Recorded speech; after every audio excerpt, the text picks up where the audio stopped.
반짝이는 눈빛 눈이 부셔 매일 날 감싸주는 손길.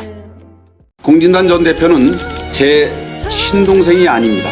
저희 집안과도 아무 상관이 없는 사람입니다. In the preview for episode 49, Baek Mi Ja, recently released from prison, makes contact with Dushik, expressing her dissatisfaction about not receiving tofu. Dushik responds with a sigh and an air of disdain. Baek Mi Ja, displaying her characteristic lack of manners, moves back into the apartment with Sunjong. Due to an accident involving Dora, Dushik has brought Baek Mi Ja in to care for Dora, marking the beginning of Baek Mi Ja's first genuine attempt at fulfilling a maternal role, a role she has never fully embraced before. While in this new environment, Baek Mi Ja meets Sooyeon and Sonyoung at Dora's request. This meeting is pivotal. Baek Mi Ja, who previously exploited her daughter for financial gain and was known for her greed, now approaches Sooyeon and Sonyoung with a newfound humility. She bows her head and apologizes for the wrongs she has committed against Pil Sung. Despite this apparent change in Baek Mi Ja's demeanor, Sooyeon and Sonyoung struggle to believe her transformation. However, given their kind-hearted nature, they are likely to come around. Baek Mi Ja takes Sooyeon and Sonyoung to Dora's hospital and room discreetly. Dora, now paralyzed and unable to lead a normal life, requests their help in breaking up with Pil Sung. The gravity of this request deeply affects Baek Mi Ja, who is painfully aware that her actions have led to her daughter's tragic downfall. She recalls Dushik's words about how Dora's current plight might have been avoided if she not deprived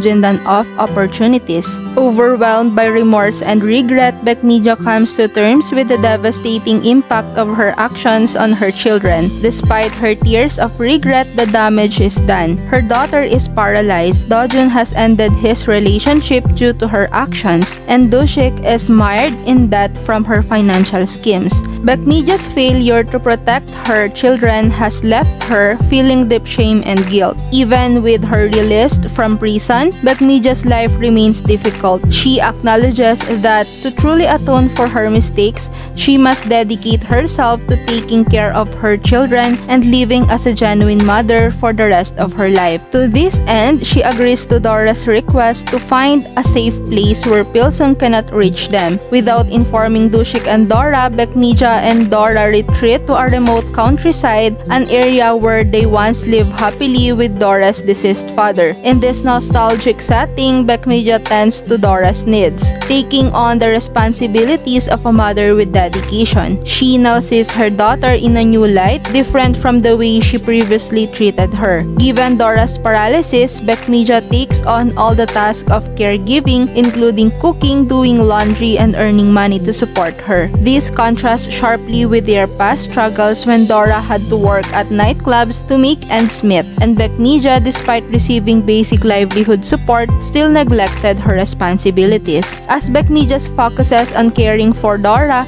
Jin-dan manages to track them down. He, now a fugitive, intends to confront Dora and perhaps share a meal with her. Upon encountering Baek Mi Ja, Jin-dan confronts her with a menacing attitude, claiming a sense of ownership over Dora and questioning Baek Mi Ja's previous assertions. Jin-dan, who has deteriorated both mentally and physically, is desperate and unhinged. He has resigned himself to a life of notoriety, evident in his unmasked appearance in the media. In a dramatic confrontation, Baek Mi Ja intervenes to protect Dora from Jin-dan. She challenges Jin-dan, who attempts to intimidate and threaten Dora with renewed vigor. As Jin-dan's oppressive force becomes overwhelming, Dora, unable to move her legs, tries to escape in a wheelchair. The confrontation escalates to a cliffside where Jin-dan, relishing the opportunity, closes in on Dora with malevolent intent.